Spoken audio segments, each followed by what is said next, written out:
আলু ভাজাটা ছাড়ার সময় কিরকমভাবে তোমাদের দেখাচ্ছে দেখেছো?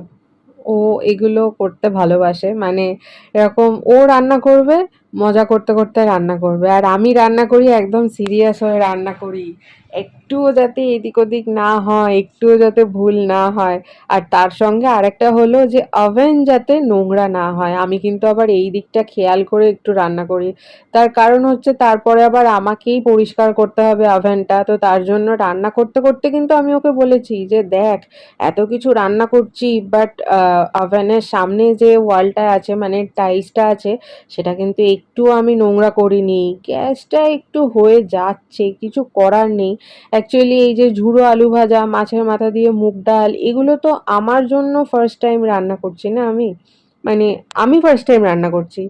তো এই দেখো, স্যান্ডি আবার হাত দিয়ে দিয়ে ওদিকে আলু ভাজাটা রাখা আছে, ও সেটা দেখছে যে ক্রিস্পি হয়েছে কিনা।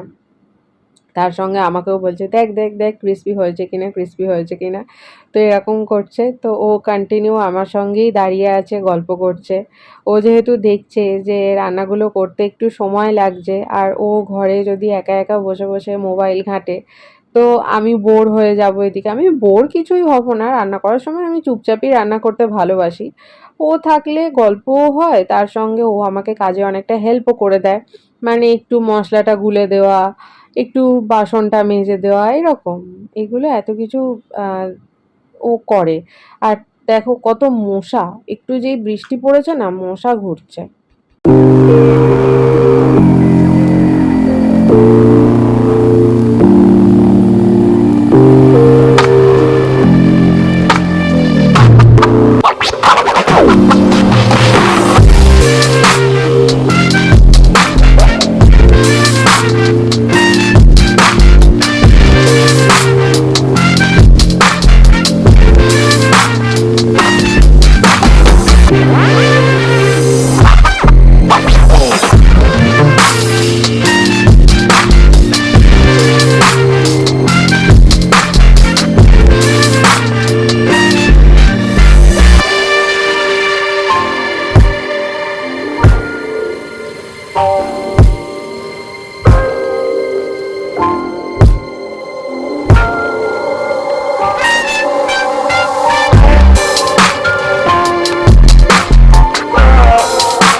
পাঁপড়টা কিন্তু আমি ওর বুদ্ধিতে ভাজলাম, ও আমাকে বলল যে তেলটা আর যখন কিছু করবি না তাহলে পাঁপড়টা এর মধ্যে একেবারে ভেজে নে। আর আমরা না এই পাঁপড়টা খেতে বেশি ভালোবাসি, মানে ওই প্লেন পাঁপড়ের থেকে এই পাইপ পাঁপড় বা বাসি পাঁপড়, যে যেটাই বলে থাকো না কেন, তো এই পাঁপড়টা খেতে আমরা খুব ভালোবাসি। এগুলো এখনো আমাদের এখানে একটা দোকানে বিক্রি হয়, 4টে না 5টা থাকে, কত 5 টাকা করে বোধহয় প্যাকেট, আমি ঠিক জানি না, ওই 5 বা 10 এরকম কিছু একটা হবে। তো এই পাঁপড়গুলো আমরা খেতে খুব ভালোবাসি, মানে ভাত দিয়েই আমরা এটা খেয়ে নিই, মানে ভাতের সঙ্গে চাটনি বা যাই হোক যেটাই থাকে না কেন, আমরা এই পাঁপড়টাই খেতে ভালোবাসি, প্লেন পাঁপড় আর নিয়ে আসি না ঘরে। এবার শুধু মাছের ঝালটাই করা বাকি আছে, মানে মাছের কালিয়াটা, তো সেটা করলেই আমার হয়ে যাবে। একেবারে কড়াইটা ওইদিকে রাভানে ট্রান্সফার করে দিলাম, তার কারণ তেলটা এখন পুরো ঠান্ডা হবে, তারপরে ছেঁকে ওটা পরে আবার অন্য কোনো কাজে লাগিয়ে দেবো, তেল তো অবশ্যই ফেলবো না। তো তো আর এইদিকে আমি কড়াইটা বসিয়ে নিলাম। আর স্যান্ডি আমাকে কি বলছে যে এই কড়াইটাতে কর, এরকম একটা কিছু ও আমাকে বলছে তখন। হ্যাঁ, ও এটাই বলছে যে ওই তেলটা দিয়ে হবে না, আমি এটাই বলছি যে হ্যাঁ একটুখানি সর্ষের তেল লাগবে, ওটা লাগবে, তো এরকম করে আর কি করছি। তা এইদিকে এই রান্নাটা হলেই আমার হয়ে যাবে।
প্রথমে ভাবলাম যে মাছের ঝালটা করব, কিন্তু তারপরে ভাবলাম যে না, ঝুড়ো আলু ভাজাটার জন্য তো আমার বাদামও ভাজা হয়নি আর কারি পাতাও ভাজা হয়নি। তো তার জন্য এই দুটো একেবারে ভেজে নিলাম, না হলে আবার পরে আমাকে কড়াইটা মেজে পরিষ্কার করে আবার বসাতে হতো। তো ওটা আগে করে নিলাম, এবার কিন্তু শিওর আমি মাছের ঝালটাই বসাবো। আর ঝুড়ো আলু ভাজাটা এই যে দেখো ফাইনাল লুকটা হলো এটা। দুটো বাটিতে একদম তুলে রেখে দিয়েছি। এটা কিন্তু স্যান্ডি দেখালো, ও তর সইতে পারছে না তোমাদের যে পরে দেখাবে, এরকম কিছু ও করতে পারছে না। তো এবার মাছগুলো ভেজে নিই, নিয়ে তোমার মাছের কালিয়াটা করে নিই, ব্যাস তাহলেই আজকের মতো ছুটি। আর ওইদিকে অনেক বাসনপত্র রাখা আছে, স্যান্ডি বলল যে তুই তাহলে এটা এখানে কর আর আমি ওদিকে বাসনগুলো মেজে দিই। তো ও আবার ওদিকে বাসনগুলো মাজবে বলে নিজের ফোন টোন সব একেবারে কিচেনে এনে রেখে দিল, যাতে কেউ ফোন করলে ওকে আর বেডরুম পর্যন্ত না যেতে হয়। এই দেখো এই সমস্ত বাসনগুলো ও মাজছে। এরকম ফার্স্ট টাইম দেখছো বোধহয় তোমরা ক্যামেরাতে, জানি না এর আগে কখনো দেখিয়েছি কিনা। তো বাসন টাসন তো মাজেই। রাত্রেবেলা খাওয়ার পর যেমন ওর বাসন মাজার পালা, রাত্রেবেলাটা আমি মাজি না, খুব কম, খুব কম দিন আমি বাসন মাজি রাত্রে, না হলে আমি রাত্রেবেলা বাসন মাজিই না। আমি খেয়ে দিয়ে হাত ধুয়ে তারপরে আবার শোয়ার জন্য বিছানাটা ঠিক করতে চলে আসি। তো আর দুপুরবেলা আমি মাজি, মাঝে মধ্যে ও মেজে দেয় যখন দেখে যে অনেক বাসন আছে, খুব বেলা হয়ে গেছে, তো ও তখন মেজে দেয়। ও জানে যে খাওয়ার পরে বাসন মাজতে গেলে তখন আমার খুব কষ্ট হয়, বিশেষ করে গরমকালে। শীতকালটায় অত কষ্ট হয় না, বা একটু ঠান্ডা ঠান্ডা ওয়েদারে, বাট গরমকালটায় না খুব কষ্ট হয়, খাওয়ার পরে আবার উঠে দাঁড়িয়ে অতক্ষণ ধরে বাসন মাজো। তো ও কিন্তু ভালো বাসন মাজে, সেটা দেখেই তোমরা বুঝতে পারছো আশা করি, আমাকে আর নতুন করে কিছু বলতে হবে না। ও ওদিকে বাসন মাজুক আর তার সঙ্গে আমি এদিকে মাছের ঝালটার জন্য একটুখানি পেঁয়াজ আর টমেটো ঘষে নিই, আর ওদিকে আদা রসুনের পেস্ট দেবো।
ব্যাস, গ্যাস মোছা হয়ে গেল মানে আর আমার কোনো কাজ নেই। চলো এবার তোমাদের দেখাই ফাইনালি আমি কি কি রান্না করলাম। তো এই যে দেখো, হাঁড়িতে রয়েছে ভাত, আর এদিকে মাছের মুড়োটা স্যান্ডি একটু ভাজা খাবে বলে তুলে রেখেছি আমার আর ওর জন্য। এটা হলো মাছের মাথা দিয়ে মুগের ডাল, এটা হলো করলা ভাজা, এটা হলো চিচিঙে ভাজা যেটা একটুখানি ভাত দিয়ে খাবো আর বাকিটা ওবেলা রুটি দিয়ে খাবো, আর এটা হলো পার্শে মাছের ঝাল। ব্যাস। খাওয়া দাওয়ার পরে আমি মুসাম্বির জুস খেতে ভালোবাসি বলে স্যান্ডি আমার জন্য মুসাম্বিটা জুস করে দিচ্ছে। আর মুসাম্বির জুস আমি প্রচণ্ড খেতে ভালোবাসি, এটার সাথে আমি কারুর ভাগ দিই না। তো আমি ওকে এটাই বলছি যে গন্ধটা শুকেই মনে হচ্ছে প্রচণ্ড মিষ্টি, আর সত্যি মুসাম্বিটা খুবই মিষ্টি ছিল। আর এখানে দেখো আমাদের দোকানের পাশে একজন থাকে, একটা দাদা, সে আর কি ওদের বিস্কিট দুধ এগুলো খাওয়ায়। আমরা যে জায়গাটায় জল দিই সেই জায়গাটার মধ্যেই দুধটা দিয়েছে। ভলু এসে খাচ্ছে, ওদিকে সুন্দরী লালু দুজনে মিলে বিস্কিট খেয়ে মুখ চাটছে বসে বসে আও আও আও এরকম করে করে। ওরা দুজনে কেউ খেতে আসছে না, ওদেরকে ডাকছে অনেক করে কিন্তু ওরা কেউ খেতে আসছে না। আর বৃষ্টির মধ্যে কি বলবো। তাহলে চলো ভিডিওটা আজকের মতো এখানেই শেষ করছি। দেখা হচ্ছে পরবর্তী আরেকটা ভিডিওতে। আর এই ভিডিওটা তোমাদের কেমন লাগলো সেটা অবশ্যই কমেন্ট করে জানাবে। ভালো লাগলে একটা লাইক করে দিও আর আমার চ্যানেলকে সাবস্ক্রাইব করো। আর ফ্রেন্ডস আর ফ্যামিলি সবার সাথে শেয়ার করো। আর লালুর অবস্থাটা দেখেছো, ও এরকমই কাণ্ড করে, বেরোবে না, দোকানেই থাকবে। আর সবাই বলছে শাটার ফেলে দাও, ও দোকানের মধ্যেই থাক। তো যাই হোক, কোনো রকম ভাবে ওকে বের করার ব্যবস্থা করি আর এবার আমরাও বাড়ি যাই। আজ তাহলে আসি, আবার দেখা হবে কাল। টাটা।